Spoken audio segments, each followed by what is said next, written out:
Okay,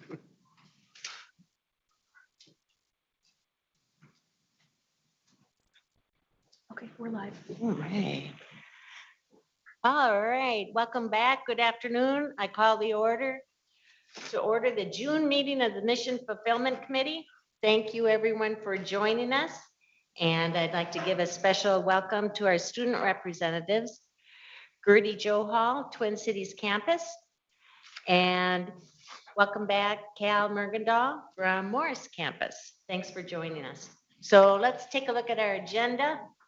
Our first item is to take action on the student code of conduct. If you remember last month, we had the review. And so I would invite Vice President Calvin Phillips and Vice Chancellor Lisa Irwin back to the table. Thank you for joining us again. So as a reminder, we did review the amendments at our May meeting, and there have been a handful of amendments in response to questions and feedback from that conversation. So thank you for your listening and attending to the comments shared. And Vice President Calvin Phillips and Lisa Irwin, as I said, are with us. And so I'll just turn it over to Provost Croson. Do you have any comments you'd like to make? Just to reiterate, last month we presented and discussed the revisions to the conduct code. We heard some useful feedback and it's been integrated into this proposal. And so Dr. Phillips and Dr. Irwin are going to present those changes, and we look forward to any future discussion and eventually a vote. All right, please go ahead. All right. Yes. Thank you, Chair Davenport, members of the committee. Vice Chancellor Irwin and I are happy to be back before you today. And we'd like to thank you for the productive discussion that we had in the May meeting. As happened during the consultation with students, faculty, and staff over the last few months, we got very useful feedback from you and made edits to some proposed revisions as a result. Your docket describes the specific changes in detail, but I'll confirm that there were updates in only 2 subdivisions. We further clarified the definition of a student and remove earlier proposed addition to the definition of disruptive behavior that may have led to confusion rather than a better understanding of that prohibited behavior. Chair Davenport, members of the committee, we now seek your approval to revise student conduct code and are ready to answer any remaining questions that you may have. Thank you for that overview and the clarifications of changes made. And I'd like to get a motion on the table before we move to discussion. I'll move it. Second. And a second, it's been motioned and received a second. Discussion. Regent Rocha. Thank you, Chair Davenport. I just want to say the changes are fantastic. They're very clear, and I was very happy with the work, and I think this is it's a good policy. Thank you. Thank you for that. Anyone else? All right, seeing no additional questions or comments, it appears we are ready to vote. All those in favor signify by saying aye. Aye. Opposed say no. Motion is approved. Yes, for Tom Anderson. Chair Davenport, if I might indulge a minute, at the risk of job security, I want to wish Regent McMillan a happy birthday from his colleagues in student affairs. Thank you. All right, excellent. Our next agenda item is distributive learning strategy. And we're joined by Dr. Amy Pittenger, faculty liaison for online education. And let's see. And Chancellor Mary Holtz-Claus from Crookston campus is with us via Zoom. And Tad Johnson, Senior Director of American Indian Tribal Nation Relations and Professor of American Indian Studies on the Duluth campus. And President Gable, would you like to make any introductory comments? Yes, thank you, Chair Davenport, Vice Chair Johnson, and members of the committee. The pandemic has taught us a lot, including that technology can amplify and catalyze many solutions, including giving us some really creative opportunities to expand our distributed learning platforms. Collectively, we're really focused on the university's strengths, such as the areas identified in the Minter section's commitment of the strategic plan, and related areas where we can provide unique programming, as we believe that that kind of product differentiation is key to our long-term success in this space. So through our core focus through Impact 2025, we're looking at a system-wide model where we've launched or are preparing to launch a number of initiatives, like ones you've already heard about, the innovative cost-reducing accelerated program NextGen Med, which is a partnership between the U, the Mayo Clinic, and Google. This provides our students a guaranteed career path and a way to make a difference in solving some of the world's greatest health staffing challenges and otherwise. But NextGen Med is a platform off of which we can build and is creating momentum that we can leverage using this same cutting edge proprietary Google technology. And so we have opportunities to expand from that point forward. And as we seek to expand, you'll also hear about work in the ag space, at work in our Master of Travel Resource and Environmental Stewardship space, and others. So today, as you described, Madam Chair, we have Provost Croson, Amy Pittenger, who we all know, Faculty Liaison for Online Educational Collaborations, Crookston Chancellor Mary Holtzclaws, Professor Tad Johnson, who in addition to being on the faculty in Duluth is our Senior Director of American Travel Relations. And at this time, I would turn it over to them. Very good. Thank you. Please proceed. Thank you. So thank you, Chair Davenport, members of the committee. I'm going to start this off and then I'm going to hand it over to our speakers. You can go to the next slide. Commitment 1, Goal 3, Action Item 2 of the System-Wide Strategic Plan calls on us to establish innovative, coordinated, and scaled system-wide distributed learning models to increase access and meet workforce needs.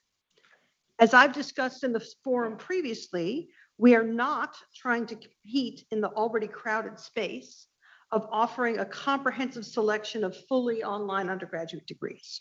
There are many other providers in that space.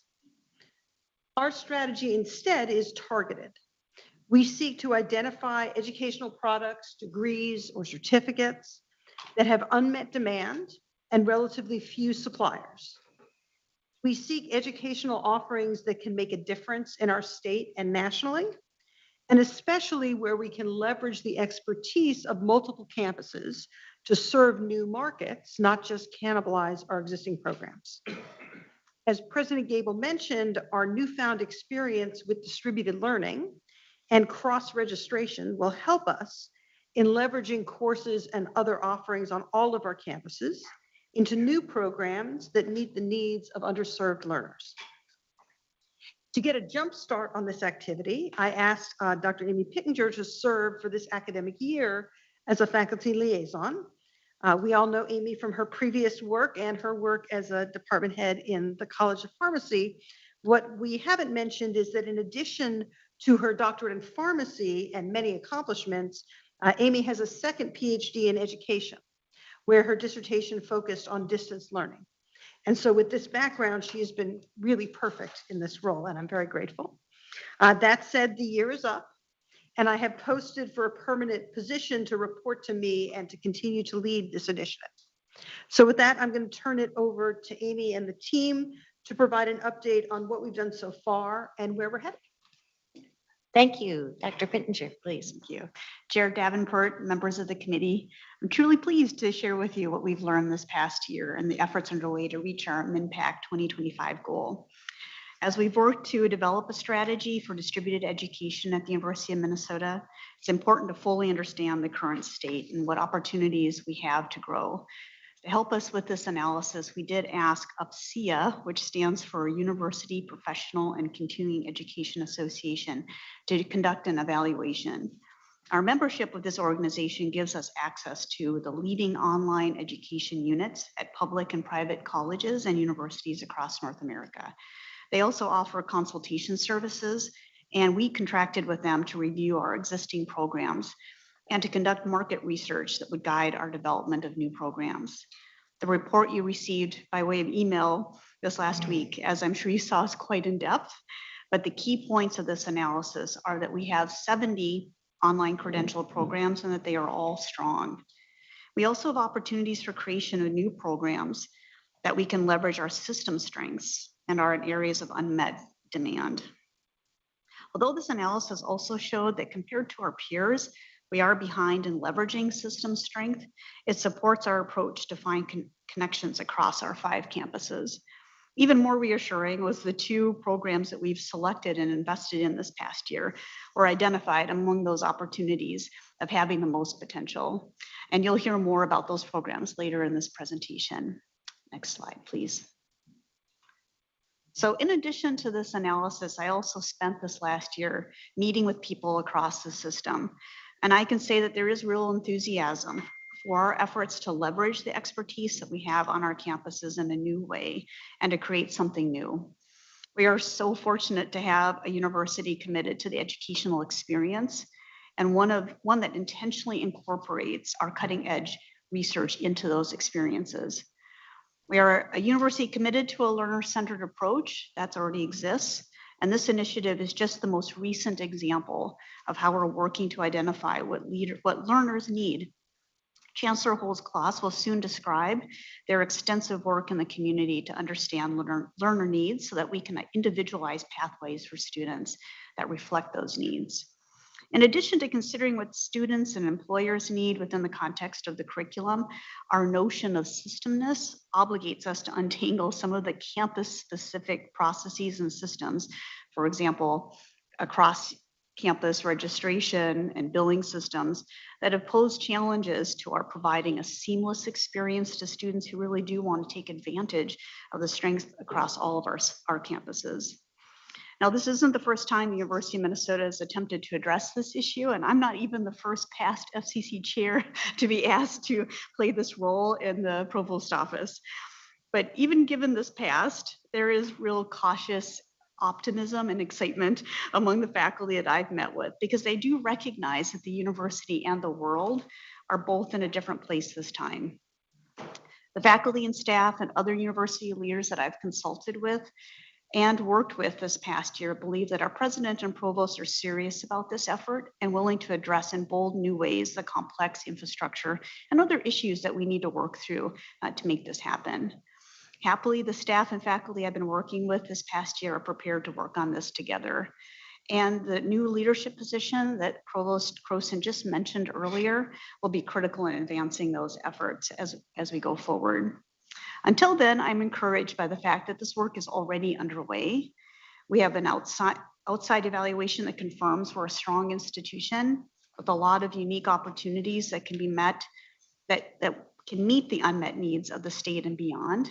The 2 programs that you will hear about next can be a great test case for those process improvements and accelerate changes to our system that will make more of these innovative programs possible. Chair Davenport and members of the committee, I'd like to now turn the presentation over to Chancellor Holtz-Klaas for her to describe the program that she's leading in Crookston, Next Gen Ag. Thank you, Dr. Pittenger, and welcome, Chancellor Holtz-Klaas. Thank you, Chair Davenport and members of the committee. In late 2021 and into 22, we've been conducting a series of focus groups or listening sessions. 6 in-depth sessions were held, and details included the questions that we asked, the list of participants, etc., can be found in your docket information. During these focus groups, we spoke with agricultural Fortune 500 firms here in the state, asking them to focus specifically on the future rural employment. We also spoke with commodity groups and farm organizations, small and medium-sized manufacturers across the state, foresters and natural resource organizations and firms, and initiatives, foundations, and community development NGOs.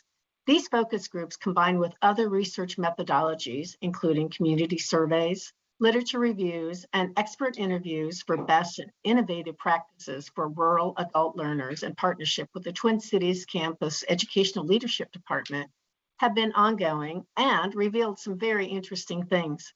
Needless to say, communities want people to stay in their communities, and students want to stay in these rural areas. They like the quality of life and don't want to give up their lives to complete their degrees somewhere else. Employers are clamoring, as we know, for employees and people to stay in their region, but they see that sometimes their employees or potential employees need professional skills to advance within their firms and within their communities. And the students want things that are grounded in real life experience and are particularly excited to have students who can put theory to practice. The employers like the internships, the hands-on skill sets that employees can bring. And equally important are the professional skill sets, the ability to know how to work in teams, problem solving, communications, and leadership skills. Next slide, please. The Next Gen Ag program leverages competency-based credits and experiential learning. The curriculum will use extensive work from case studies, real experiences that students bring to the classroom, and will build upon their lives to provide an educational experience that is immediately put to practice in their everyday life. This pedagogy also includes competency-based credits, guest speakers, and community and corporate participation in the education of these online students. Next Gen Ag leverages courses from the Twin Cities College of Food, Agriculture, and Natural Resources, Resource Sciences, CFANS, that provide online minors and draws upon the strong expertise in CFANS. And finally, it uses the Next Gen Med Google platform for tracking for professional skills, student success, and educational research. The Google platform provides both students and faculties an immediate readout and assessment of learning. Next slide, please. As this slide indicates, it continues to meet the criteria for the Bachelor of Science degree at Crookston, including 60 degrees in ag-related majors, 40 credits in liberal education and leadership, 14 to 16 credits from CFANS, which will be their minors that they'll also be taking online, and 4 to 6 open electives. All of these classes, as noted, are online. This program meets students where they are with programming tailored for their unique needs and aspirations. It helps to develop professional skills that employers are telling us that they want. And most importantly, it provides an entry point that connects to several four-year degree pathways in, for instance, agribusiness, agronomy, horticulture, or animal science. Let me just give you kind of a scenario of how this may actually work.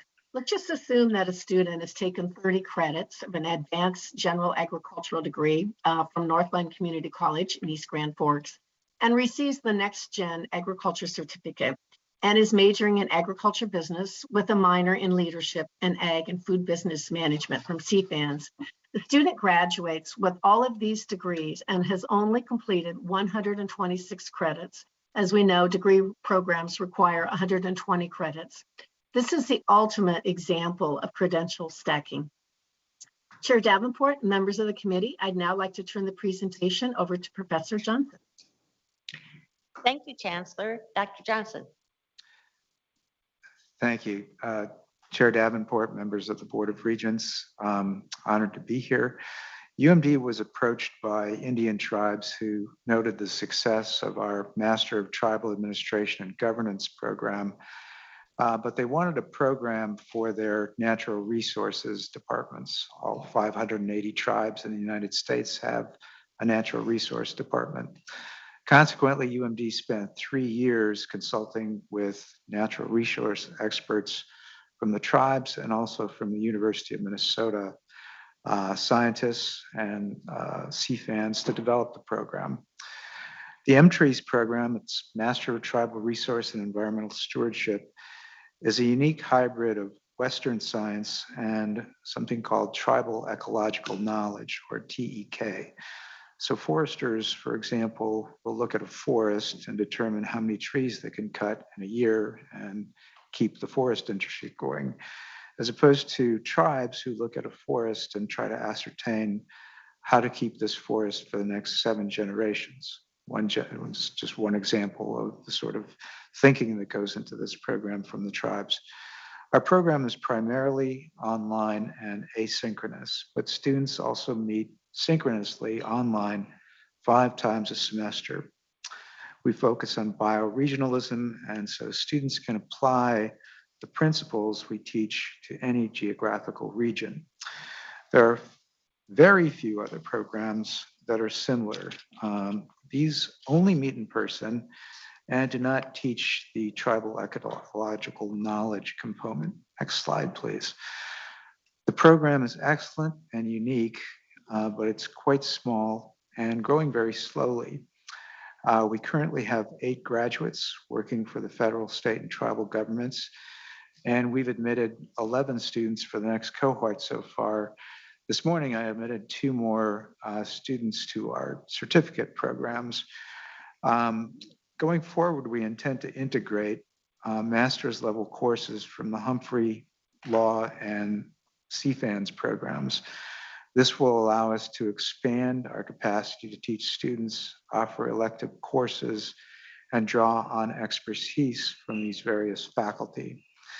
With that additional capacity, we believe we could enroll an MTREES cohort every year. Right now, we offer it every other year, and increase the size of the cohorts. We also believe that an effective marketing campaign, with an effective marketing campaign, we could become a national program. There's no one else offering a distance degree in this space, and there is a significant demand both from tribal employees and others in the environmental stewardship area. In addition to the master's degree, we've embedded MTREES graduate certificates into the program. That's what I was dealing with this morning, which we believe will be popular with current graduate students at UMD, the University of Minnesota Twin Cities, and even other institutions, but will also need to be marketed. In short, we believe that we have a unique program that will be valuable to students interested in federal, state, and tribal careers in natural resources. We thank the provost for looking at ways to help us expand the MTREES program. Chair Davenport, members of the committee, I'd now like to turn the presentation over to Provost Croson. Thank you, Professor Johnson. Provost Croson. Thank you, Chair Davenport, members of the committee, and thanks so much to Amy and Mary and Tad for helping us to show you the depth of the research that we've been doing to inform our strategy and giving you a glimpse of some of the new programs we'll be developing over the coming year. So as we turn to discussion and noting that the Impact 25 metric calls on us to develop one new program a year, we'd especially like to get your perspective on where we might focus our attention next. We particularly welcome your thoughts, of course, on these programs, but also on other areas which you feel would be priorities for us to explore as we continue along this path. So that concludes my remarks. Very good. Thank you. I will open this up for discussion. I want to say, though, the attributes of this strategy, the multi-campus, the partnerships, the internships, the interdisciplinary attributes, those were all dreams 10, 20 years ago. And rather than jumping in both feet and going for quantity, I really appreciate this quality approach we're taking, and I think it really answers to the students' needs and desires. So I just commend you on the work that's done, and I look forward to hearing from the others and ideas for future programs. And we will start with Regent Farnsworth. Thank you, Chair Davenport, and just 2 reactions. And Dr. Pittenger, it's great to see you here again. One, in terms of thoughts and ideas for new programs, and maybe this is already happening, so pardon me if it is, but would be interested, whether it's through official shared governance or other channels, getting some student feedback, student forward-thinking feedback on this, and talk directly to students about what opportunities may be interesting in this realm. So I'd be interested in hearing that. And then 2, when it comes to distributed learning, which I definitely think is the future, and really glad that we're having this conversation.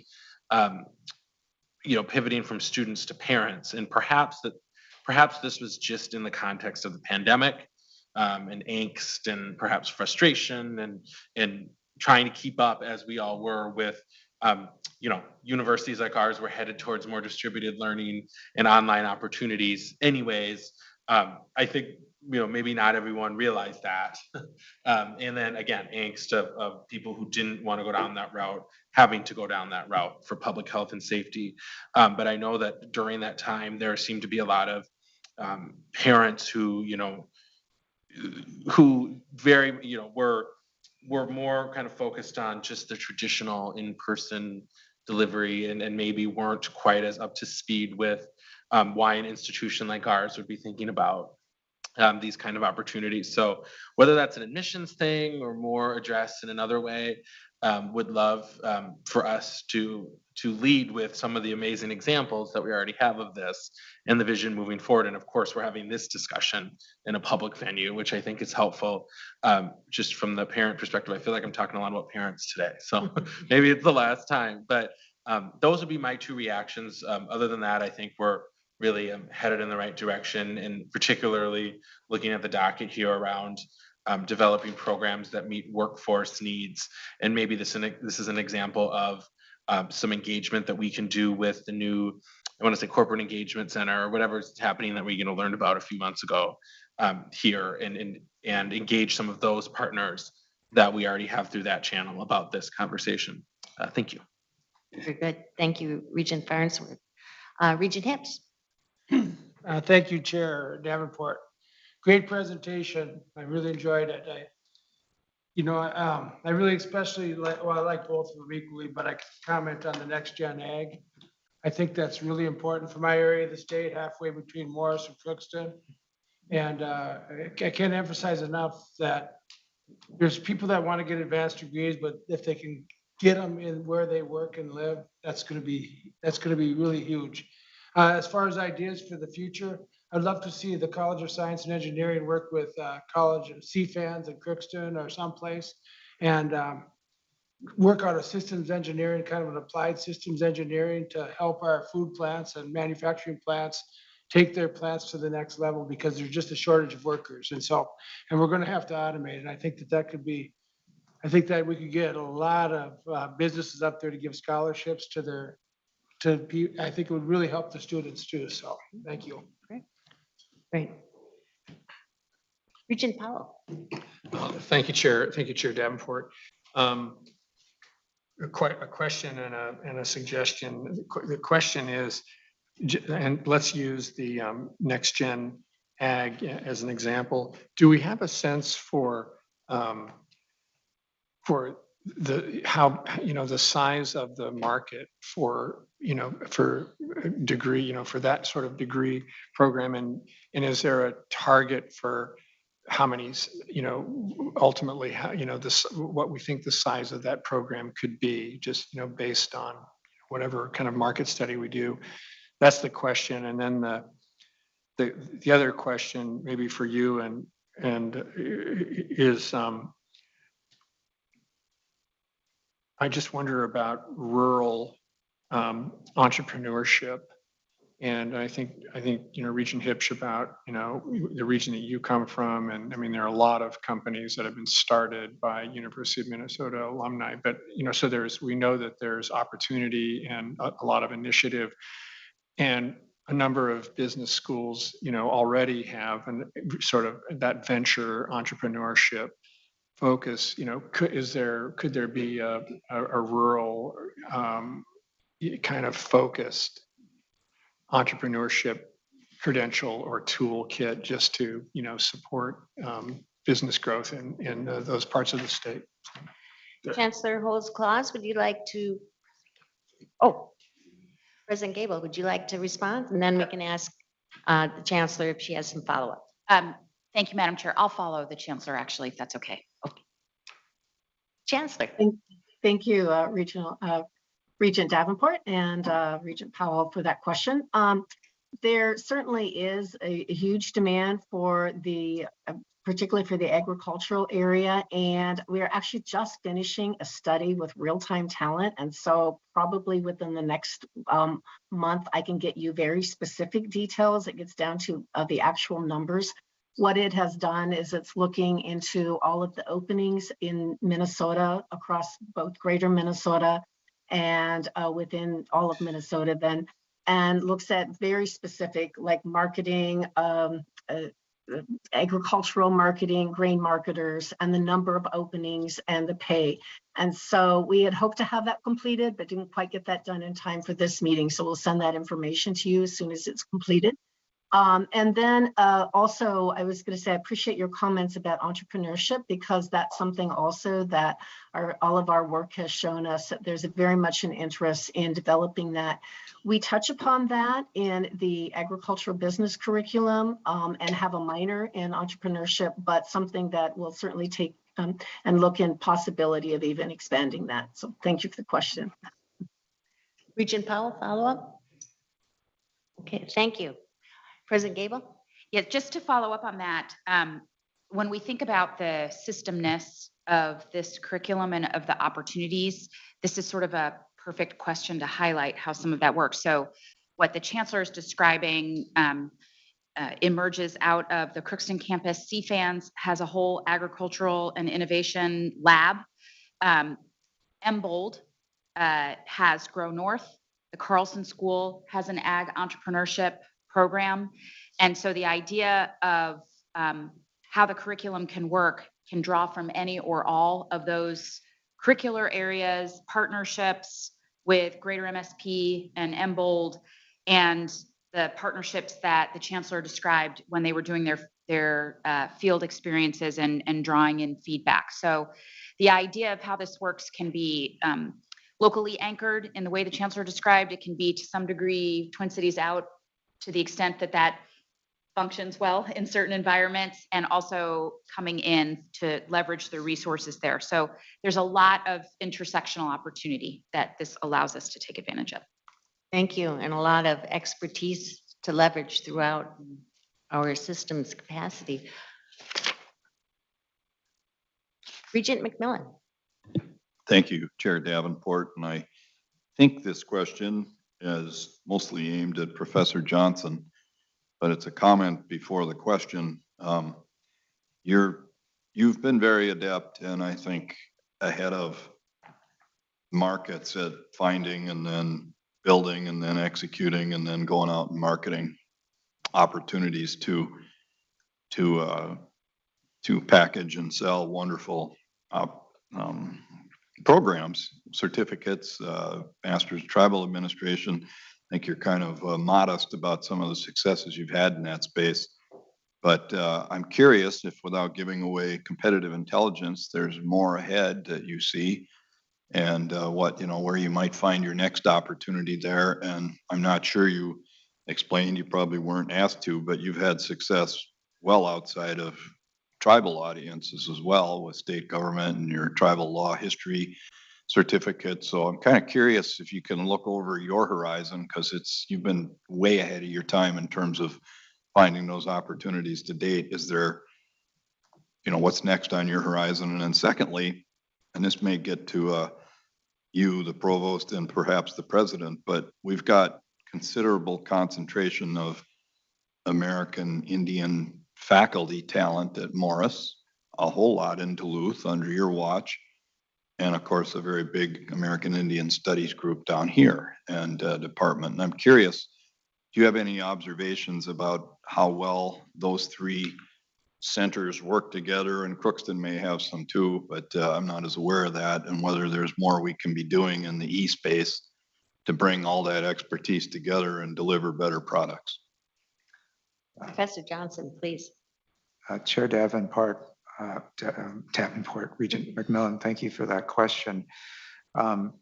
We started at UMD with a Master of Tribal Administration and Governance degree, and everybody said you're going to get 3 or 4 people in the first year. We ended up getting 30 applicants because there was no other program in the country that could tell you how to run a reservation. There's unique laws, unique accounting principles that apply on reservations. And so since then, we've graduated about 140 folks from that program. This is the 10th year of MTAG. So we have the Secretary Treasurer of Shakopee, the Executive Director of Shakopee, the multiple Secretary Treasurers throughout the country. A couple of tribal chairs have graduated from MTAG.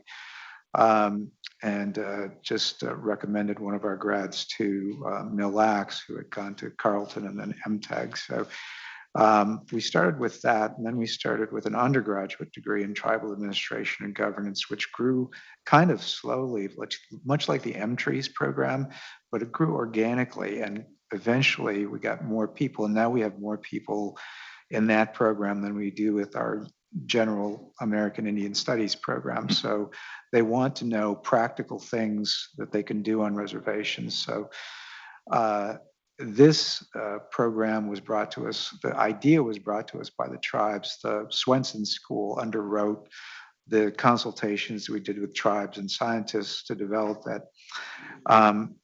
What we've had success with and what has been kind of a moneymaker for us has been, we have a contract with the state of Minnesota to train state employees. Governor Dayton started with an executive order in 2013 on tribal consultation, and under that order required that persons working with Indian tribes that work for the state have to take training. And then Governor Walz followed that up with an executive order requiring every agency to take the training. And now it's a public law that everybody has to take tribal state relations training. And to date, we've trained about 4,500 state employees. So we think those certificate programs might be the future of our department and other departments. We'd love to work more closely with the Humphrey School, and I've had the opportunity, and Karen Diver, my boss and friend, has been working closely with the Humphrey School, and we've been in discussions about things we can do together. In addition, Dean Burr at CFANS has also been really interested in things that we do. So I see a future ahead of us doing additional certificates, and we've been approached by the banking industry, the healthcare industry to do trainings for them. We just did one for Minnesota Power, and actually was just on the phone this morning with Minnesota Power asking us to train some of the industries they work with on the history of federal Indian policy and the history of state Indian policy in Minnesota. So we do it with no bias, it's all informational in history. So I think that's the key to success for the future, is offering many courses for the non-Indian and the Indian community. Thank you for the question. Any follow-up? You should be going. No. Okay, thank you. Any follow-up, Provost or President? Great. Okay. Other questions? Thank you. That was a great presentation and the first of what's to come, which I'm very excited about. So thank you for your good work. Thank you. Why don't we take a break since we didn't get one a little earlier? And you are all very good about getting here promptly. Let's just go ahead and take a 10-minute break, and then we'll come back for the enrollment management update, which is a topic of deep interest, I know. So 10 minutes. Take a break and get some cake.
And I don't think there's. Never told me this. That's for 2 years though, then, I right? know, but who's the sixth grader? 13%.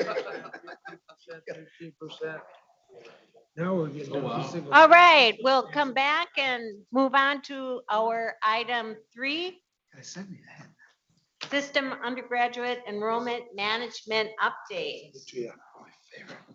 So I will say welcome to our presenters, Vice Provost and Dean of Undergraduate Education, Bob McMaster, and Amy Pike-Appelto, Interim Vice Chancellor for Academic Affairs at the Duluth campus. Okay. Thank you for joining us. And President Gable, would you like to make some opening comments? Yes, thank you, Chair Davenport, Vice Chair Johnson, and members of the committee. So as you all know, establishing a system-wide enrollment plan has been a top priority of this board and my administration since I became president and arguably before. This commitment is captured overtly through our student success commitment in the system-wide strategic plan and the system enrollment plan that we brought before you last fall, which builds upon the feedback that we received from you and other constituencies and really cross-cuts around other components of Impact 2025. Some areas include increasing the percentage of Minnesota high school graduates who enter the U as freshmen, which by the way was the most in decades this past fall, to increasing graduation rates, retention, Pell eligibility, 3-year graduation rates, graduation gaps, representation, and a variety of other areas. So this presentation and the now supplemental system enrollment plan we highlight today also reflect our broad commitment to systemness, to our investment in the important work of our System Enrollment Council, and to the good work already happening, from coordinated system-wide marketing plans to advancing new proposals to move us forward, like the ones you heard in the distributed learning presentation, including in areas of enrollment, student success, curriculum, and financial aid. So I want to extend some sincere appreciation to the council. They've been working really hard on this, and in order to get us here today. And I also want to thank Bob McMaster, Vice Provost and Dean of Undergraduate Education for the Twin Cities, and Amy Pike-Appelto, Interim Vice Chancellor, who joined me here today, and the rest of the System Council as well. But at this time, I'd like to turn it over to them for their presentation. Thank you. Please go ahead. Sure, thanks. Chair Davenport, members of the board, as is customary, we provide you with an update on the System Strategic Enrollment Management Council each June. I'm pleased that my colleague, Interim Vice Chancellor Pike-Appelto, is joining me this morning. On July 1st of this year, she will transition into the role of chair of the Enrollment Council, and I will step down. As you know, the council consists of an executive committee with the 4 vice chancellors and vice provost dean, and the key enrollment managers, admissions directors on each of the campuses. As a reminder, the council has provided the board with 2 reports this year, as mentioned by President Gable. The first, completed in October, provided a comprehensive plan focusing in the following areas: enrollment management and admissions, a system approach to student success, the system curriculum, and a system approach for financial support. The second supplemental plan, submitted in January, focused on 4 areas also, an extension of some of those from fall: enhanced intentional U of M marketing, system marketing, direct outreach to greater Minnesota high schools and Minnesota state schools via new recruitment efforts, increased student financial support and messaging, financial literacy, and increased attentiveness to transfer pipelines. Provost Rachel Croson discussed this report with you at your March Board of Regents retreat. And lastly, this report is directly related to President Gable's strategic plan, commitment number 1, developing a comprehensive system strategic plan. So the presentation today consists of 2 parts. Part 1 reviews the most recent system strategic enrollment plan from January, and part 2 provides updates on the enrollment plans and situation on each campus. Each of the campuses has presented their detailed enrollment plan in the last few years to the board, with the UMTC plan being the oldest, presented to the board in 2016. The newest national map on changes in high school graduates points a rather sobering picture. Aside from the southern United States, the 3 other major regions will experience declines in high school enrollments over the next decade. Both the Northeast and Middle West in fact, show the largest declines at over 5%. If these predictions come to fruition, it will have a significant impact on our local, regional, and national recruitment efforts. The good news in this is that the state of Minnesota will not experience significant declines in the high school graduates until the early 2030s, and by then, these models could have changed. A note on this chart, this chart has a lot of information on it, and in the supplemental report, there are details on every part of this particular chart that we couldn't get into today. So I'd encourage you to go back, and again, in the supplemental report, there's a section for each one of the campuses with significant details fleshing out some of the numbers here. I'm sure you've looked at that already. This chart illustrates for those students admitted to a campus where they actually enroll. Before I get into the specifics of this table, I'd like to reiterate a point that you all know, which is each campus enrolls a majority of its new high school class, NHS class, from Minnesota and demonstrates great service to the state. In fact, if you look across the Big Ten and our peers, we have the highest percent of Minnesota or of state residents enrolling at our institution. For the Twin Cities campus, for instance, looking at the table, 43% of the students offered admission enrolled here. 3% of the admitted students decided to enroll on another Greater Minnesota system campus. 16% enrolled at another Minnesota institution, and 28% enrolled out of state. 8% to Wisconsin, 2% to North Dakota, 1% to South Dakota, and 3% to Iowa, again from the table, and 15% to other non-contiguous states. You can see the similar distribution for the Greater Minnesota campuses, where large shares choose that campus or another University of Minnesota campus. It should also be noted that some of the admitted students decide not to attend college anywhere. System-wide, this number is 9%, and for the University of Minnesota Duluth was 10.4% in fall 2021. Students who have decided after applying not to attend college. We know that from the National Clearinghouse. This figure is directly related to the Impact 25 measure on enrolling Minnesota high school graduates. Over time, the U of M system has enrolled approximately 10% pretty consistently of the Minnesota high school class. The Impact 2020 or the Impact 25 goal is to increase this to 12%. In fact, for the 2021 freshman class, system-wide, we did in fact enroll the targeted 12%. For reference, the Minnesota two-year institutions enroll about 16% of high school graduates. Minnesota State four-year institutions enroll 8%. Minnesota private institutions enroll 10%, and the reciprocity states another 11%. Shifting then to the four parts of the supplemental system enrollment plan, the first initiative is around our marketing strategy designed by University Relations. And we're grateful to the UR team, Matt Kramer, Ann Aronson, and Laura Johnson, who coordinated this effort. 2 years ago, the university invested $500,000 in the first marketing plan, which proved to be successful. We've talked about that at other Board of Regents meetings. After taking a year off to evaluate the impact of the first marketing effort, the university will invest another $500K for a phase 2 of the marketing initiative. For this phase, the marketing plan will focus specifically on the Crookston, Duluth, and Morris campuses.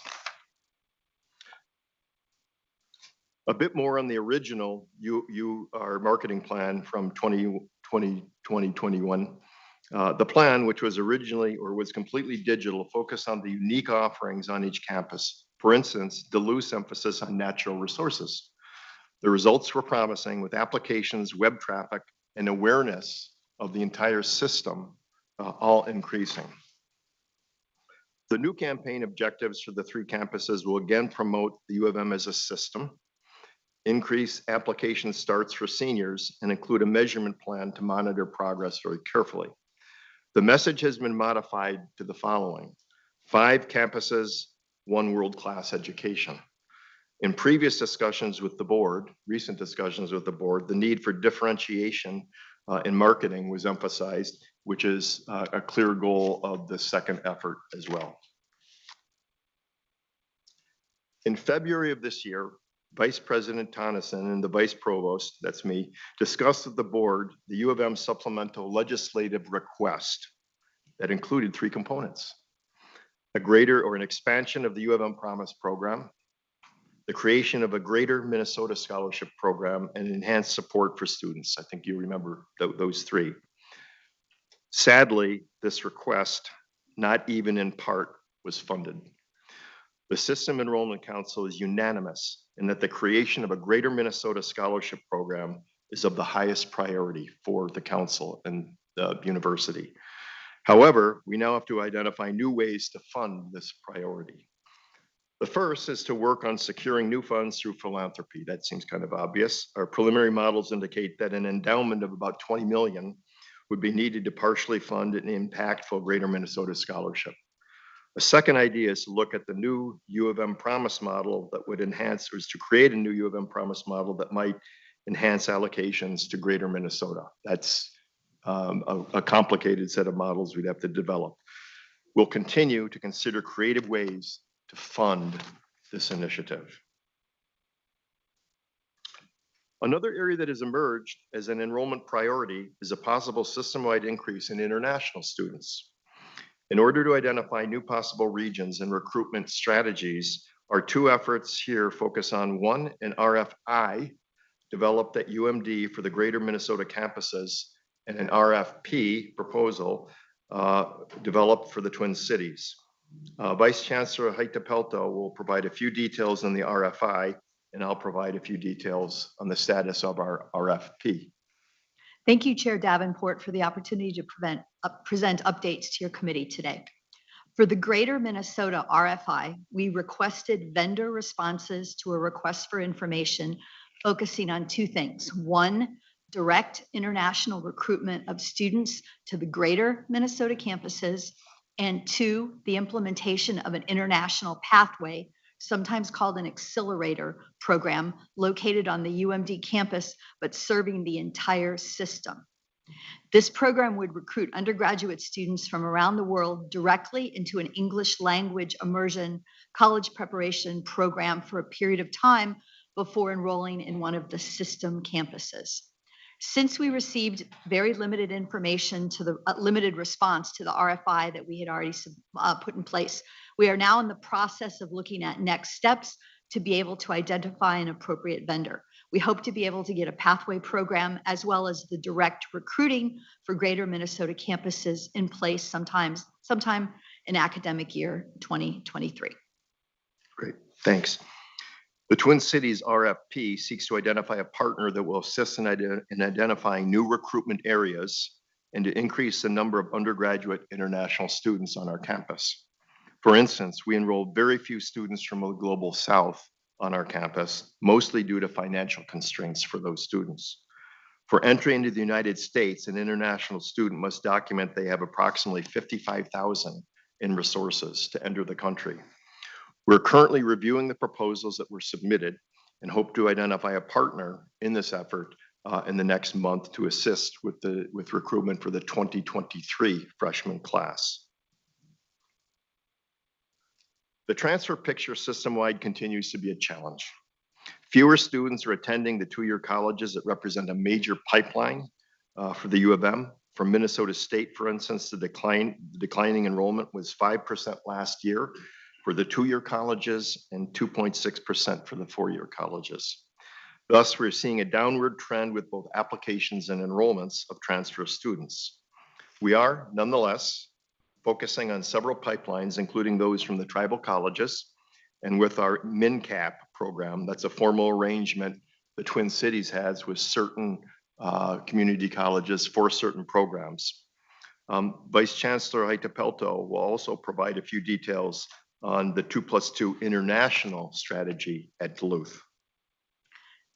2+2 international pipeline programs in our system smooth the way for international undergraduate students to transfer after 2 years at their home institutions into one of the system campuses and graduate with a University of Minnesota degree. This does involve collaboration with select international institutions, and development of curricula agreements. I would also like to mention, even though that's not on your list, that there are other types of pipeline strategies that are not international that when we go through the campus discussion, you'll see in place. So additionally, 3+2 or 4+1 or other combinations of numbers are typically accelerated programs that allow students to complete 2 programs in a reduced amount of time. This saves students both time and money. Sometimes the 2 programs are separate, undergraduate and graduate degrees. In other cases, they are an undergraduate degree and a certificate program. So there are potential pathways both in and out, and potential pathways between campuses in our system for both international and domestic students. We will share a few recent examples with you shortly when we look at the initiatives that are underway on each of our campuses. Picking up on the transfer picture, this graph illustrates these downward trends. System-wide, we reached a peak with transfers in 2009-10, where we enrolled over 5,000 transfer students. In the most recent year, that number had dropped to 3,500. Interestingly, community college enrollment normally increases with a bad or problematic economy. We did not see this pattern over the last few years. We saw a continued drop. We're going to switch gears now, and we're going to be providing updates on each of the 5 campuses, the enrollment updates. And Vice Chancellor Haitapelto will be covering the Greater Minnesota campuses, and then I'll give an update on the Twin Cities campus as we wrap up. Okay, thank you. Since you have already heard a bit about the challenging enrollment landscape and have more information in the docket materials, I'd like to highlight some of the initiatives that are occurring currently on each of the Greater Minnesota campuses in order to respond to enrollment challenges. So in alphabetical order, I'll start with Crookston. At the Crookston campus, academic support staff are actively re-engaging previous online students who left the university due to the COVID vaccination policy. Increasing competition with other online programs requires strategic marketing to prospective students, but this is still viewed as a growth sector for Crookston. As I mentioned earlier, new 2+2 agreements are yielding students from other countries. The first cohort of students from a university in Vietnam is coming to Crookston this fall to study in their English program. Crookston has already developed a new 2+2 agreement in software engineering with a university in Bangladesh. The Crookston campus is also expanding its corporate partnerships. One example of this is a recent agreement with a large banking organization where the Crookston campus offers their employees online undergraduate coursework in finance and business, and the Carlson School of Management then offers those employees MBA level coursework. And lastly, as we have just heard, the Crookston campus is working on creative credentialing programs that utilize distributed learning models to expand workforce development opportunities in Minnesota's many small rural communities. I'd like to shift now to Duluth and talk about some of what is happening there. At Duluth, 2 interdisciplinary data-informed work groups were launched last fall to better understand potential root causes of the graduation equity gaps of Pell eligible and BIPOC students.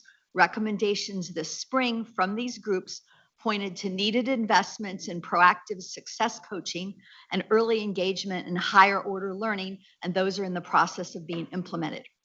In order to remove ongoing barriers within the admission process, Duluth, as well as Crookston and Morris, are partnering with the Minnesota Office of Higher Education in its direct admissions pilot program funded by a state appropriation for the 2022-2023 school year. In spring 2023, the program will be reviewed for renewal. Institutions that participate in the Direct Admissions Minnesota are asked to formally commit to a GPA level that if a student meets, they will offer those students direct admission in their institutions. More information may be needed for admission into a particular program. The program will notify participating Minnesota students when their pre-senior year high school credentials meet admission requirements. And the goal of this program is to reduce equity gaps by providing important college-going information to high school students and eliminate the need for extensive college-going knowledge. to navigate the college admissions process. And it's expected about 20 to 50 high schools will opt into the program. UMD is also developing 2+2 international partnerships, providing incoming pathways for the international transfer students, as we've discussed, including several with Vietnamese and Malaysian universities that would bring students in to study economics, multiple areas within business and engineering. Those are being finalized, the curricular transfer process, and we should see some of those first students arrive in fall 2024. And then finally, a very successful 4+1 pathway to the MBA keeps UMD students on campus for an additional year to complete the MBA in an accelerated process. And there are similar Swenson College of Science and Engineering 4+1 pathways between undergraduate and graduate programs in process, and additionally 4+1 pathways that facilitate movement out, such as to graduate or certificate programs to the Twin Cities campus, are in development. Let me talk a little bit about Morris. Morris faculty and staff continue to work on the creation of new articulation agreements and MOUs as well, including an early assurance agreement with the School of Pharmacy that will be finalized this summer, and a new pathway between the Fond du Lac Tribal and Community College and Morris's Division of Education. The Office of Admissions is also working with a vendor to create a new set of admissions publications that will better showcase the campus's beauty and the exceptional opportunities available to prospective students. These pieces will be rolled out this fall.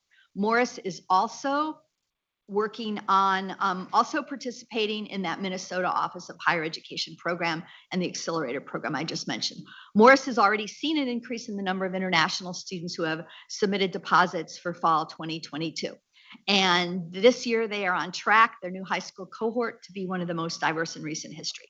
The campus is also committed to being more transfer friendly over the recent past and has implemented new resources for transfers, including the Transfer Students Office. And finally, I'd like to say a few things about Rochester.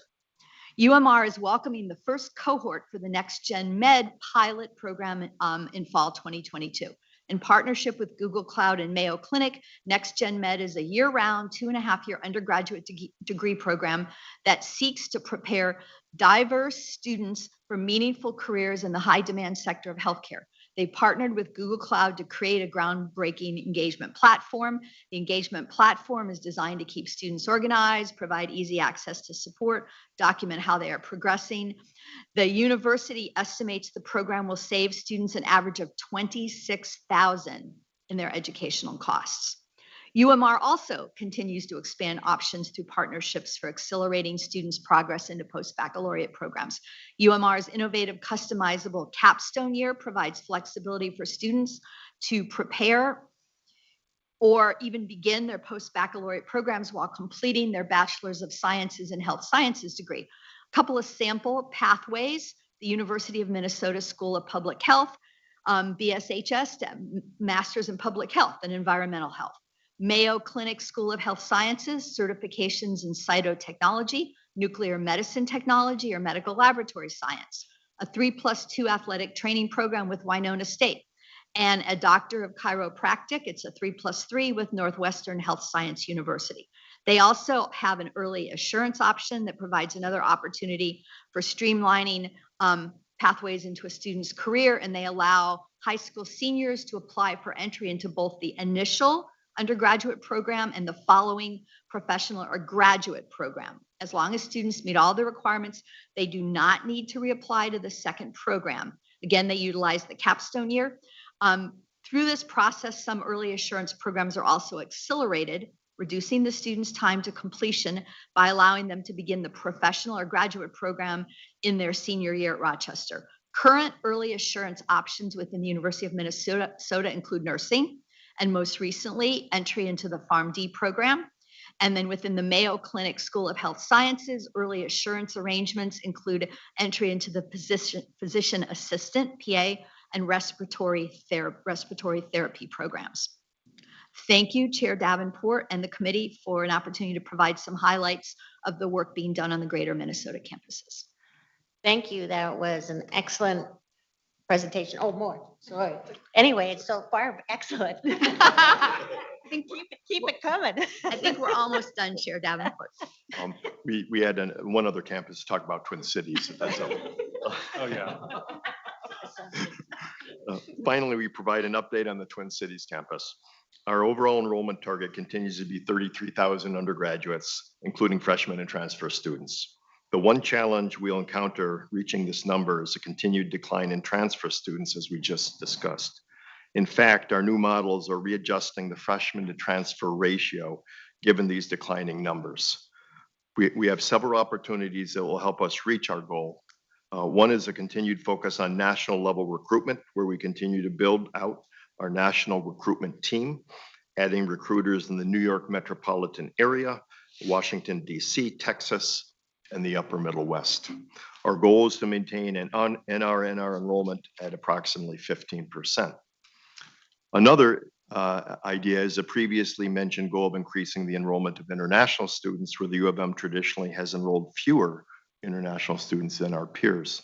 We also feel the success in building new scholarship programs such as the Benson Challenge, which we've talked about before, will help to make our campus affordable and to attract a broad array of students, BIPOC, first generation Pell eligible, and from greater Minnesota. The UMTC is in the process of completing a new strategic enrollment plan. Again, the last one was in 2016 that we hope to bring to the board during this academic year. On this last slide, we identify a few of the big picture issues for the board to consider in the conversation, and we now stand ready for discussion and questions. Again, thank you for that great presentation. I also just want to throw in a thank you to Maggie, who's been curating different articles that get sent to us that lay out some of the context and environmental scan for this discussion when it comes to enrollment, international students. And there's a lot packed into this. And I might just remind us, we have those 3 questions. How do we measure success in marketing to my colleagues here? Focus, where should we be focusing? And strategies. I might throw out a question to my colleagues on that number 3. What are the best strategies for increasing scholarships? Because we have good business acumen within our board. And I'm wondering, where's the business investment into our student enrollment, into students, and then thus student outcomes for the workplace? So I'd be curious if any of my colleagues might want to engage with you in that. Such as Regent Hips or Regent Powell or McMillan. You hired some people, right? Well, say that, repeat you want these questions answered? I'm wondering, Regent Hips, on question 3, what are the best strategies for increasing scholarships for greater Minnesota campuses? And I'm wondering what the business role is in that. Well, if the businesses will pay for the college education if they can get the workers. So that's a scholarship, right? Yeah. So that's really important, and we have to line up the degrees with what the needs are. And I think we just have to go come to rural Minnesota and visit some plants and see what their needs are, and I'll take you to some. Because I think that they're not what you think they are, maybe. You know, it's different than what you think, maybe. I don't know. But, and the first question, how do we measure the success of the marketing plan? You know, more students, but you got to realize that, you know, owning some small businesses in rural Minnesota, it's not like I can put up a billboard in Minneapolis and get to 500,000 people every week. If you do a billboard, you might get 12 people a week, and it's really not a good way to do it, you know? So it's way more, it's a different type of marketing. It's way more hand-to-hand combat. It's more relationship building, and it's more in the schools, in the classrooms, knowing who the students are. And I don't think that's, I don't think people have anything against Crookston or Morris, but they've never heard of it, you know? And they've heard of NDSU in a big way, you know? And so that's why that's why there's more Minnesota students going to NDSU than North Dakota students, because they've heard of it. It's all over the place, you know? And we're just not on the kids' radar, I don't think. So Anyways, I don't know how, it's just gonna take a lot of people getting into classrooms and telling these kids we want to recruit you. And I would put the University of Minnesota, I like the systems approach that I've been hearing today. Because people want to say it's University of Minnesota. It's not Crookston, it's not Morris, it's not Twin Cities, it's not Duluth. It's U of M. I can get my classwork done wherever, and it's University of Minnesota first. We're all in this together. So I don't know if I answered that question or not, but that's all. I think we can win on this. I really do. I think people want the U of M degree, so. And thank you after I put you on the spot there. Just put a quarter in me and I'll get it done. Regent Powell. So, well, I'm going to turn it around and ask you guys, but like Regent Hipsch, just looking at the measuring, the marketing success, first of all, I'm really glad that we're doing more. And, I know that we've had that conversation several times. And so it's responsive and I appreciate it. And we're obviously recommending that because we think it might work. But having said that, it is the old saw about marketing. We know it works, but we don't know which part. And so one of the questions is, what are the specific marketing tools that you're going to use? Because marketing is a big thing. I mean, there's billboard, there's web-based, there's social, there's all kinds of marketing, and you've stressed direct outreach through campus visits, which personally I think is a really good thing and is going to be a really powerful tool, but I don't know. And so I want to hear what you guys have learned and what you think, of course, but I would really be measuring everything at this point and then refine it as you learn, because not everything will work. And so that's my suggestion. And in terms of the scholarship piece, Vice Provost, you mentioned, that a $20 million endowment, would get us going. And there's already the Benson scholarships, which, and I'm embarrassed to say, I don't know how this works. I mean, so we've identified scholarship support for Greater Minnesota as a really high priority. It's something we really want to do. At what point does that lead to the opportunity to have a conversation either with the people who govern our internal endowment or the University of Minnesota Foundation and say, look, we have a very specific, very strategic, very important need. What's the opportunity to have, a campaign focused on this particular really important need?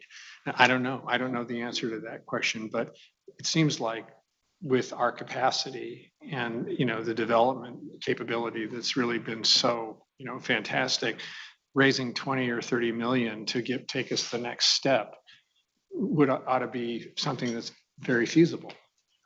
So anyway, those are comments, but I'd love to hear your thoughts on how you want to evaluate and learn about, which marketing pieces, work the best. Vice Provost, Vice Chancellor. Sure. Chair Davenport and Regent Powell, I'm gonna fess up front that I'm not a marketer. This is not my area of expertise, but we've worked with university relations closely on this. It's really in this day of age pushing out digital messages. The print world is kind of over in terms of students, and it's finding those niches through modern social media. And I'm someone who never even had a Facebook page, so I'm the wrong one to talk about this. But there are a lot of new digital tools. I won't even try to mention them because I'll mess it up. That we know students are attentive to, and that's the strategy for UR, is to tap into those new ways of contacting students, networking with students, making sure they know about this system. And so that was the emphasis in the first phase of this, which you've heard results on. And so really the metrics around this, I think, are in some ways pretty simple. It's increased applications. And the focus has been thus far Minnesota, as you know. I'm wondering at what stage we step out beyond that, because we of course want to play in the national and international space. And it's really the message that it's a dual message that the entire university is excellent, but we have unique campuses with unique specialties. And as we sort of got into, and it's landing on the homepage, but then quickly being distributed out to the campus you're interested in. There's probably a much better answer than that. But I think that's kind of the direction we're going. All digital using the newest technologies that you will implement. For the Greater Minnesota Scholarship, the foundation now, I think, as you know, has a between initiative that's Learners to Leaders. And as part of that, there's a major emphasis on Greater Minnesota. It's low income, it's middle income. Middle income is another very high priority for us for the obvious reasons. They encounter the most significant debt. But we know that there are some donors out there who do have a strong interest in Greater Minnesota. I'm working with one right now who's on the East Coast, but because of family relationships, has a very strong interest in the Central Lakes area. So I think you're right. The 20 million is not an unachievable goal. It's just continuing to tap into the 2 or 3 or 4 donors who really have an interest in that sector, geographical sector of the state. Ms. Chancellor, anything you'd like to add?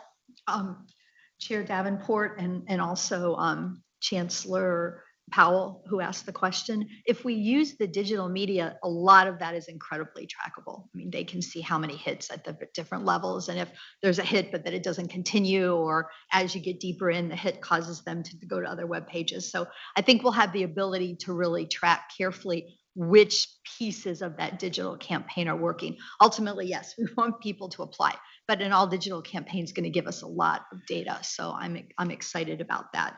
The second part is more challenging. And I think many of the Greater Minnesota campuses have been working with their development experts and successfully raising money. I know at UMD, we almost doubled during the campaign the amount of money for scholarships, and it was significant. But the ability to have something that says scholarships for Greater Minnesota campuses that you can splash all over the media and make very public while you have the digital campaign, I think would be far more impactful than just the doubling of the dollars, which is important, don't get me wrong. But to be able to say, we as a system have raised this much and this is what's available for you as part of that comprehensive campaign, I would really love to see. I hope that answers your question a little bit. Thank you. President Gable. Just a very brief follow on. Our colleagues in university relations are tracking and we'll get you some detail. Thank you. Student Representative Morgendahl. I've got, thank you, Chair Davenport, Provost Gross and presenters. I've got 2 questions. You mind if I do them one at a time? If they're not related, They're not let's related go. at all. First question. So I've noticed kind of on that table that you showed, Vice Provost McMaster, that the numbers, especially for Morris and Crookston, particularly a bit less so for Duluth and Rochester, but the numbers for students who apply to those campuses, but then end up going to another U of M institution, in some cases are actually higher than the number who end up attending that particular institution. I mean, there's the data on that. I know anecdotally that a fair number of students that I know who were admitted to Morris, attended Morris for a semester, a year, ended up transferring out, some to other schools like UWRF, but also to Duluth or to the Twin Cities. I guess just, do you have any thoughts on how to not just get students to see these system campuses, to apply to them, to be admitted to them, but also to retain them once they're here? Sure, yeah. Vice Provost. Chair Davenport and Representative Morgendahl. One comment on the Morris numbers here, which you picked up on. Morris has a lot of competition for their students. They play in multiple spaces. They play in the small private space. They compete with Min-State. They compete with the other campuses. They compete with the Dakotas. So of all the campuses, in some ways, Morris has a significant challenge because there's so much competition in their space. And so that's one of the reasons you see those numbers. They still have a very high percentage of Minnesota graduates that attend there. In terms of amping up the game here for all the campuses, not just Morris, I think it gets back to the first conversation in terms of the marketing. One of the areas where we're pushing hard now is with the high school counselors. And we always had a high school counselor committee for the U of M Twin Cities. And we've expanded that out so it now works with all campuses. And there's a subcommittee within that now that focuses on the greater Minnesota high schools and trying to get them to be attentive to the greater Minnesota campuses. We also have just hired a greater Minnesota recruiter on the Twin Cities, mostly working with CFANs and some of those colleges, but whose responsibility also includes trying to be attentive to the greater Minnesota campuses when they find a student they think might be interested in a Morris or a Crookston or Duluth. And the plans are probably to expand that to, if we can, an additional recruiter, greater Minnesota recruiter for the greater Minnesota campuses. So I think there are a number of threads here where we're trying to push hard on enhancing the enrollments. All right, thank you. Second question is a bit more for the. If we could hold just, He can go. Okay. Finish off. Yeah. Sorry. Second question, more for the provost and the president. This one's pretty quick. For Duluth, Morris, and Crookston, I'm seeing in the projections, there's a contingent upon section. In the unfortunate event that we don't get to those contingent upons, what are the contingencies for that, for those, in case we don't get those numbers to where we need them to be? Thank you. Chair Deb, I'm sorry, Cal, could you repeat that? Yeah, I think it's on the, just on the docket item summary, there are, in the projections for Morris, Duluth, and Crookston, I believe there are things listed, say contingent upon, for example, greater enrollment, better retention. I think for Duluth, some increase in funding as well. In the unfortunate event that we don't get to those, what are the Plan B options? Okay, Chair Davenport, Representative Mergendahl, this is part of our annual budgeting process every year for campuses, for some of the colleges or individual units within the Twin Cities campus, and in some cases in Duluth. Some people hit their targets, some people exceed their targets, some people don't meet their targets, and that's sort of part of the rolling adjustment and what we do between projected budgeting and annual budgeting. Thank you. thank you for that. And Regent Powell, you had a follow-up on, It was just a quick add, Bob, and it goes to the point of the direct visits. I mean, building awareness through social media and other vehicles that you and I are completely ignorant about is, a good strategy, and we should do it and we can measure it. But it just seems that showing up on campus in a really high quality way and making direct contact, that just seems like a very powerful thing. And this is the kind of thing I think we're testing and evaluating. I mean, if that's the thing that works, then let's do a bunch of it. And it may be that it's far more effective than anything else we can do. I don't know, but it feels like a really powerful tool. And it sounds like from what you're saying, we feel that we have an opportunity to do significantly more of that. So. Yes, Chair Davenport and Regent Powell.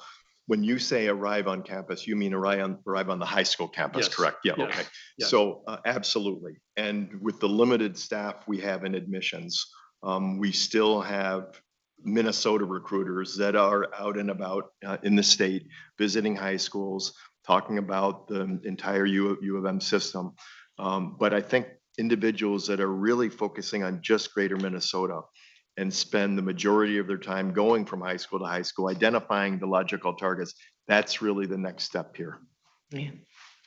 Thank you. Good conversation. We next have Regent Kenyanya, then McMillan, Rocha, and Hibbs. Thank you, Madam Chair, and colleagues, presenters for the wonderful discussion.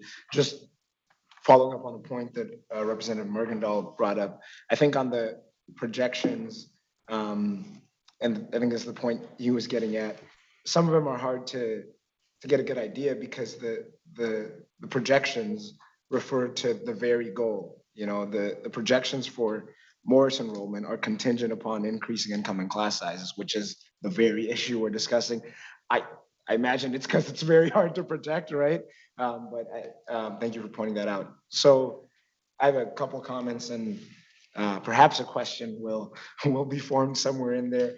First, on the topic that the chair brought up in terms of just speaking with employers and whatnot, and I was thinking about that. I think it's a little bit of both. One, we definitely do need to outreach, right? And hear what they're lacking, right? But at the same time, I think our scholars may be the ones to push the envelope. If you went and asked Ken 10 years ago what employees he needed, he wouldn't have said machine learning, right? I mean, so I think part of it is on the academics to kind of be forward looking and perhaps place us in position to provide the things that the market might not know it's going to need in 10 years or so. So I think that was a great question. Couple comments on increasing international enrollment. Definitely a good goal to have and something we need to increase. I mean, I think that went down during COVID and whatnot, but as I was thinking about that one, there's a bit of risk inherent to that because that's so dependent on international relations and just outside factors. At any given moment, that whole student pool could just dry up for one reason or another, whether a good one or not. So again, not a question, just something I was thinking of as we hopefully grow that. If it becomes such a significant part of the pool, it could just dry up on any moment's notice. Another thing, I think I was looking at going back to it, that table, really good table, and my comments are gonna assume that I'm understanding it correctly, which is a big assumption here, but correct me if I'm not.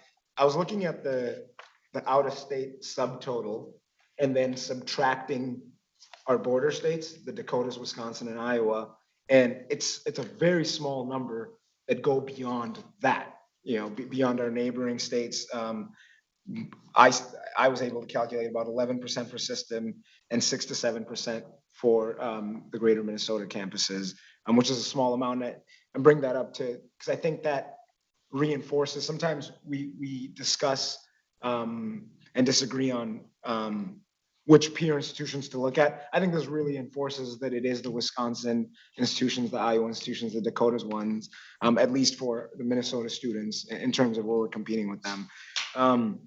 I've said before, this is the most biased room on this topic. That's in a good way, right? I mean, we all believe in the institution, have had degrees from here and buy into this value proposition that our institutions, what they offer, what they educate, and how they're priced is a good value.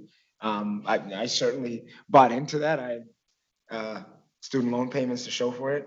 But I bring that up to say that I like that we're increasing marketing. It's something we've talked about a lot. Regent Hipsch, I know you've been a big advocate for that, and a lot of others. But I guess when I look at this, looking at that first column on the table, enrolled at admitting campus, some of those numbers are already low. So if I'll take, for example, look, the Twin Cities number is 43%. If I'm understanding that correctly, 43% of admitted Minnesota students at the Twin Cities campus chose to come to the Twin Cities campus.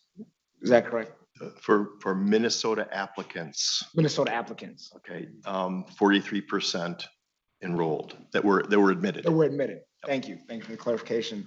But then if we're, so that number drops to 27 for Duluth, 22 at Crookston, and 13 at Morris.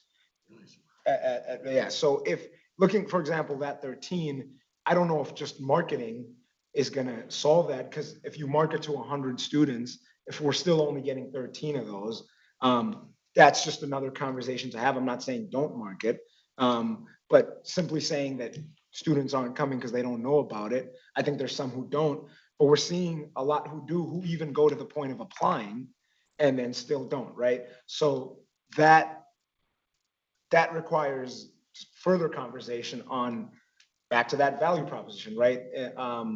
Not just obviously cost, but not just cost, but also what do we perceive this education to be? And kind of back to that conversation with the market, we drive some, they drive some a little, right? So part of it is for the university to drive, but then also, okay, what are we hearing from the students at this point on that? And that, again, we still want to capture that extra 13%, but it's telling us that there's a lot who do know about it that still don't. So if there's a response, I'd appreciate it.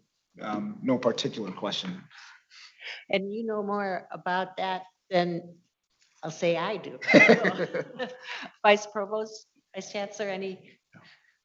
Chair Davenport and Regent Kenyanya, just one comment on your last point about Morris. I do want to point out, and you'd see this in the supplemental report, the 13% that you're reading there is a bit of an anomaly. In the previous years, they were much higher than that. Sure. There was clearly some kind of pandemic impact, in particular on the Morris campus. Second point is, again, the competition that Morris has is really fierce at that particular level, where they have so many different kinds of institutions that they compete with. Right. In terms of your point, how do we up that number? I still think it's through the Greater Minnesota recruitment strategies we have in place, the direct marketing. I think we have to play these things out over the next few years and see what we're able to accomplish in terms of all of the Greater Minnesota campuses and increasing both applications and then the actual enrollees. Briefly. Yeah, I thank you for the answer and clarification. I'm glad that it's typically higher, but still, I mean, how do we get that closer to that, 43 and whatnot? But thank you. And then just wanted to offer that I'm really glad that the board is consistently making this a priority topic, and I hope we continue to do so in the upcoming fiscal year. Thank you. Thank you, Regent Kenyanya. Regent McMillan. Thank you, Chair Davenport. Three thoughts here, and I'll start with where Regent Kenyanya just ended, and that is, and I've been consistently grateful for this being a topic, and more importantly, a board topic, and even more importantly, to see the organizational structure that President Gable has put in place with the council itself.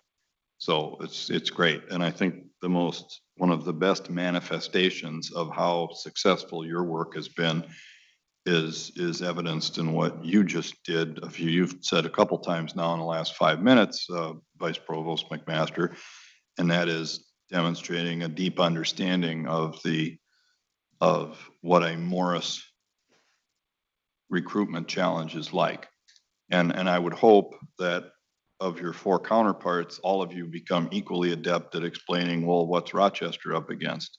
Or any of you be able to explain what Vice Chancellor Hittepelto and Chancellor Black are up against, because it's that deeper and much better understanding of what that profile looks like, what the competitive marketplace for regional comprehensives looks like, how many people are going after Morris's recruits, that I think ultimately leads us to much better places. And this becomes a truly system conversation. So wonderful, kudos. I love that. Here's two questions. I think the first one is for you two, the chairs of the council, outgoing and incoming.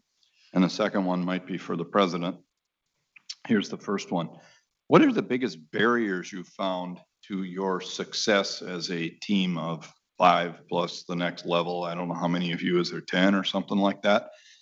Is it dollar support? And both of your bosses are in the room here, so I assume maybe, is it your boss's support? Do you get the time you need? I know UMD's person, Mary Keenan, does she get the time she needs? Is it, are all the elements of what you need to really succeed there? Or are you still way too short on time and too short on money? And I mean, be frank with me. What barriers could President Gable and her leadership team and us help eliminate to make this an even more robust dialogue and a better outcomes in the long run? That's question one. And then if you'll indulge me, I'll have one for the president. Sure, please. Vice Chancellor, Vice Provost. You want to start? Do you want me to start? So, Chair Davenport and Regent McMillan, each of us on the council would like a personal assistant that will help us with this project. And That was a softball, wasn't it? I think we have the resources we need. Each of us is already doing this work as part of our job. We have some great analysts in place, and an enrollment management specialist, a financial aid specialist, other specialists that help us gather and put together the data you see and actually look at the national markets very carefully and national strategy. It's really a labor of love in many ways. It's because we love this space of enrollment management. So I can't think of any significant resources we need to continue our work. Vice Chancellor. Okay, thank you, Chair Davenport and Regent McMillan. Okay, he set me up to say something very different, and I apologize. We would always ask for more money, of course. I think part of the challenge is that the students we're seeing, and the pandemic really exacerbated that, and the kinds of resources that we are needing to provide has shifted somewhat, and it's going to be interesting to see what happens post-pandemic. But mental health issues, wellness, we're not seeing the same level of retention that we did pre-pandemic. All of that suggests that it's not just a matter of money, but a matter of what targeted support and infrastructure we have to address some needs that have shifted over the past 5 years. And so we're looking at how we can do that internally. And I think the system as a whole is going to have to look at that. And the campuses obviously vary in the level of infrastructure they have to address the shifting needs of the students we're seeing right now. So it's not just about recruiting new high school students. We're actually doing a really good job at doing that. It's retaining those students or keeping them, or as Regent Kenyanya, I'll just point out, why are they leaving? So I think there needs to be a deeper dive, and the campuses are doing it, from what I can tell, into exactly what internal infrastructure and support we need that we didn't need 5 years ago, and how we redeploy resources to that. But if you want to give us a whole lot of money to make that easier, of course, we would do that. Very good. And President Gable's next question is for you. And that I'll pick up right there on more resources. So President Gable, obviously it doesn't look, well, I don't know, maybe there's still a hope for the, was it 70? How much did we ask for from the legislature for Greater Minnesota scholarship help? 65 million? Okay, I was gonna guess 70, but anyway. The scholarship, the Greater Minnesota Scholarship was 30 million. 30, okay. Hopefully there's still a prayer for that. It's all special session driven, we know that. But whether there is or isn't, do you see a place for some system-wide philanthropy to help in places here? Because none of the other campuses have the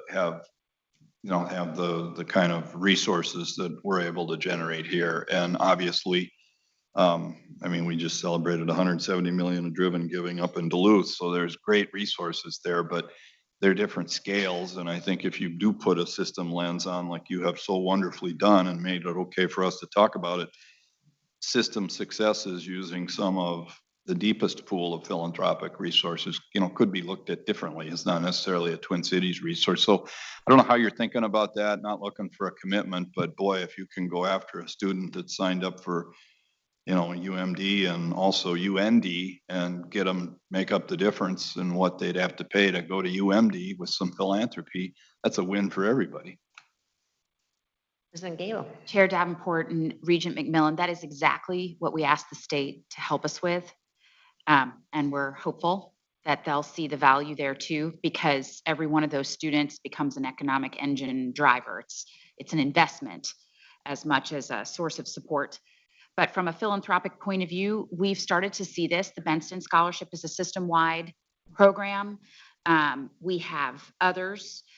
We can't tell donors where to put their support. We call it donor-directed giving. They give to what they want to give to, but we, in much the same way that we describe the impact of the system, 5 campuses, an amazing degree, is the story we tell to donors. And so I suspect, although it's impossible to guarantee, that the trend appears to be amongst our donor pool, particularly with the Learners to Leaders intermediate campaign between the Driven campaign and whatever comes next, a very system-wide focus. And so I would say we are optimistic. Thank you. Regent Rosha. Thank you, Madam Chair. Question about Crookston and then a couple of comments. So with respect to Crookston's rate right now, and I appreciated the conversation earlier about North Dakota State, Crookston, and what might be affecting some of that dynamic. Is Crookston's base tuition rate, for I guess anyone, there's not a differential, I don't believe. That is higher than the North Dakota schools, correct? Chair Davenport, Regent Rocha, I don't have the tuition numbers in my head, I'm sorry, right now, in terms of the actual rates with our peers. Madam Chair, I believe it's something, there's a couple $1,000s margin between the two. That Crookston's sticker price is higher than North Dakota's. And so if you have young folks that are growing up with an expectation, they know NDSU or they know UND, they've got friends, family, relatives that have gone there, that's where they're wanting to go, that's their preferred value.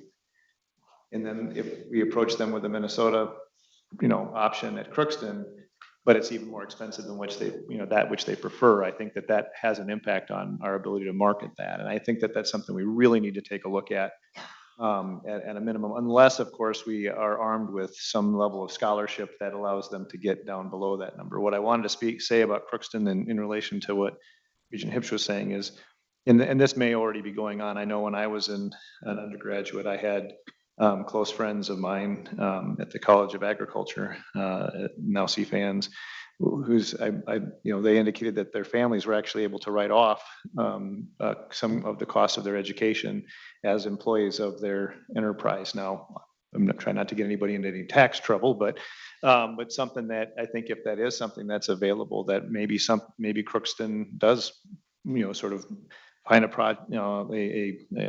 product like that to market to companies across rural Minnesota, greater Minnesota, that they can send folks there, get some kind of a package arrangement or something. I mean, that may be something. Now, that just was kind of going through my head as Regent Hipsch was talking about how they would pay for it if they would get the workers. That typically doesn't happen for your 18-year-old right out of high school, that a company is going to come in and pay for it and then indentured servitude after that. But I think if they already have some relationship with an employee, that would be something they might be interested in investing in to help us work with some of those numbers. I want to talk a little bit about the Twin Cities. When we look at the Twin Cities, I still, having watched the optics and having some, relatively unscientific but pretty compelling information coming over these last 7-8 years, where people are talking about how their student went to Iowa, and they were upset because when they applied to their home school in Minnesota, the Twin Cities, they were admitted, but they weren't offered anything for a scholarship, and they were offered a scholarship at Iowa. And when I look at it, they're still paying about $10,000 more than they would have paid at Minnesota, but they felt this sense of value because they had been given some level of a scholarship.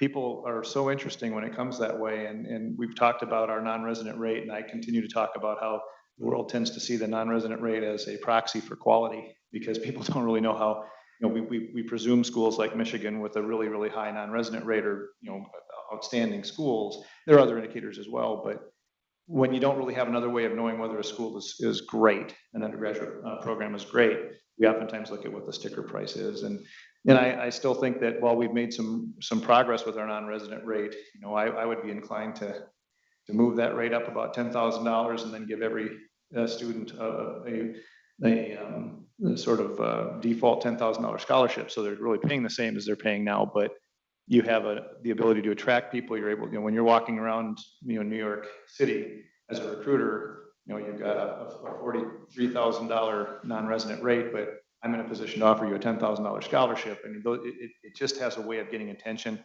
It also tends to show value. I personally believe that our education is worth that.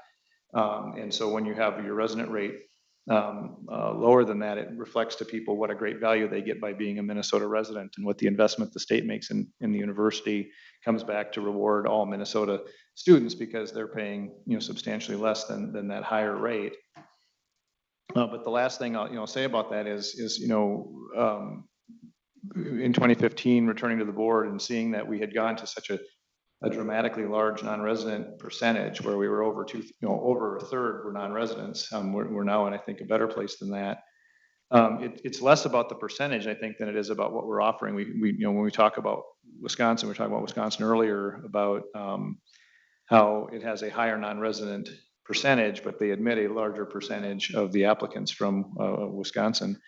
That if we're at 33,000 students now, and Minnesota has a net loss of 2,000 students a year, 33,000 is far lower than we had at the university. We had about 20,000 more students on campus, or head count anyway, 25, 30 years ago. And so to the extent we were able to move to a 35,000 student number, even if we're including some portion of that being more resident students, but then, bringing in more non-residents with a higher tuition rate, that would certainly help us from a financial standpoint and bring in, substantially more money to assist us in keeping our resident rate lower, which is very much what our neighbors to the east have been doing. And it would at the same time, use more facilities than we had with a larger number of students, and also help us stop that outflow of students. We'd still have students leaving the state, but we would have a corresponding number coming back in. So something that I would think we ought to strongly consider is whether we have the capacity in high demand areas to increase the number of students on the Twin Cities campus, even if it's non-residents. If we're still serving more resident students as a result, I think that that's a net win for our state and our role as the land grant school for the state. And I think it's a great case to make to the legislature of how we provide value and warrant the funding that we're seeking from the legislature. Those are my comments. Thank you. Thank you, Regent Rocha. We have Regent Hipsch, then Swigum, and probably close it out, Regent Powell. Thank you, Chair Davenport. Just to kind of pile on with the quality contacts that Regent Powell was talking about. Back in the day, 30, 40 years ago, every county had an extension agent. And those extension agents, they were very involved in the schools. They were very involved in the communities. They went to the Rotary Club meetings. They went to the Kiwanis Club. They golfed. They did everything in a small town that we offer. And those extension agents, most of them, not all of them, were educated at the University of Minnesota. So they would get to know the kids and get them to recruit them to come to the U of M. And so it was kind of nice for the U of M because the counties paid that cost. So we had a contract with the University of Minnesota to contract with counties to provide extension agents, which we still do that with 4-H, but most of the extension offices are now closed in the counties. We have regional extension offices and they don't serve the same purpose. And we still have every county still has 4-H agents, but somehow those quality contacts have kind of over the last 30 years disappeared. And somehow we're gonna have to get that back if we're gonna win. And we're talking, you have one person working, I think 8 counties would be about right. So that means we need 10 just in rural Minnesota, 10 people. So so I think, anyways, I'm just gonna leave it at there, but I think that would really help us win. And I don't disagree with what Regent Rocha has talked about either, so, yeah. Thank you. Regent Swigum. Thank you, Madam Chair. And your focus on enrollment here with the board is so crucial. I mean, there's enrollment strategy. There's nothing short of another 500 to 1,000 students at UMD and a couple hundred students at Crookston and a couple hundred students at Morris that wouldn't solve a lot of our problems. So your focus is so important. Just a thought, and it may be a hasty, not very smart thought, but I look at what car dealerships do and now salespersons, rather than putting up billboards or car dealerships, credit card companies, gaming websites, our best promoters ought to be the graduates of the various universities. Our best promoter ought to be the graduate of UMD or the graduate of Morris. Have we thought about engaging them more in the strategy of enrollment? Something like, rather than when they graduate, get all of a sudden they get the call or they get the letter from the development, give back, don't lose touch with us, give it back to them. What about if every graduate got a letter and said, you find one friend, one person to enroll, or just to put an application at UMD or at Crookston. We'll knock $250 off your bill. Off they ought to be the best promoters. Give them a little incentive. It's just a thought, but it's done all over. Gaming companies do it. The car dealerships do it. You graduate, and I ought to be the best salesman. I ought to, if I graduate from UMD, I should be that best promoter. Or get me involved in finding a friend back in my hometown to apply. And if they apply and get accepted, give them $500. Vice Provost. You don't need to respond, just a thought out. I do have one thought, actually. Chair Davenport and Regent Swigum, that is an idea that comes up frequently, is the use of alumni in recruitment.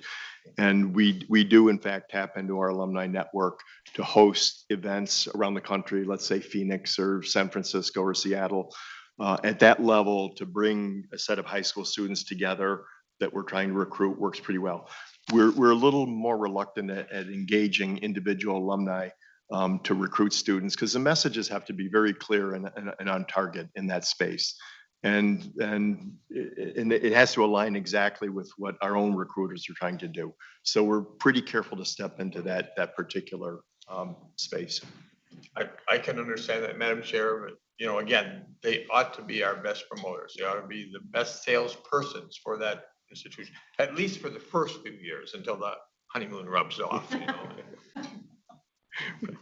Chair Davenport and Regent Swigum, many of our programs at UMD have advisory boards, and many of them include alumni and business people, and we meet with them regularly. We involve them, we talk about it, and they are some of our best ambassadors and advocates. But thank you for your thoughts on how we might do things differently. I appreciate it. And Madam Chair, I'd like to take Regents Kenyanya and Farnsworth over to Humphrey and Law after this meeting. I'd like to show you around. Yes, sign me up. Thank you. Good conversation. And Regent Powell, would you like to bring us around? Thank you, Chair Davenport.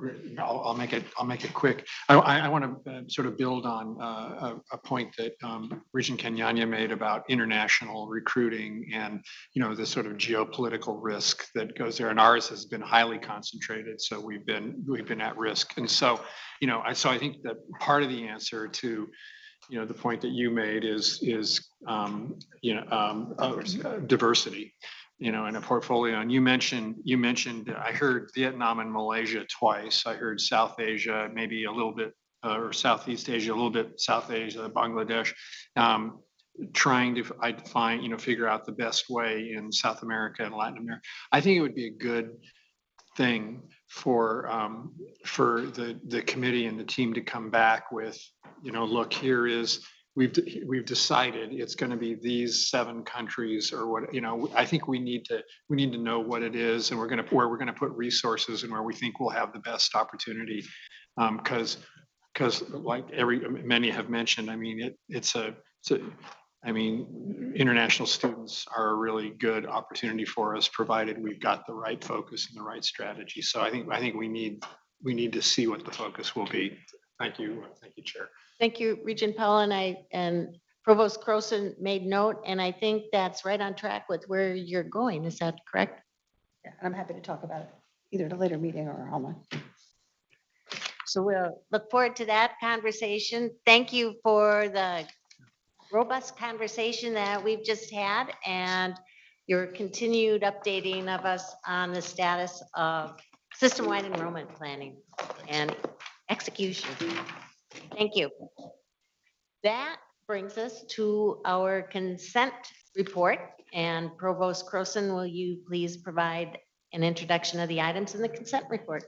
Thank you, Chair Davenport, members of the committee. So the consent report is presented today for your consideration with my and the President's recommendation for approval. I'm happy to take any questions that you might have about any of the items. Any questions? I'll entertain a motion to recommend approval of the consent report. So moved. A second? Second. Second call for questions. It's been moved and seconded. See no discussion. All those in favor in approving the consent report say aye. Aye. Those opposed say no. The motion is approved. And finally, we have 2 information items. Provost Croson.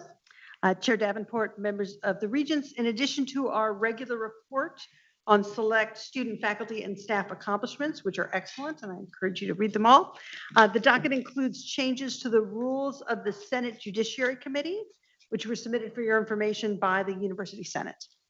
This concludes my remarks. All right, any questions? Quick one. Thank you. The $66 million grant from the Institute of Allergy and Infectious Diseases, which is part of a really a huge half a billion, is that play out over multiple years, or maybe give us a little more information? It's a tremendously exciting grant. Yeah, that's great. And I don't know off the top of my head, but I can find out. Okay, thank you. Very good. Thank you. Thank you all. Great discussion, good meeting, and no other business, seeing none. That concludes our committee. We stand adjourned.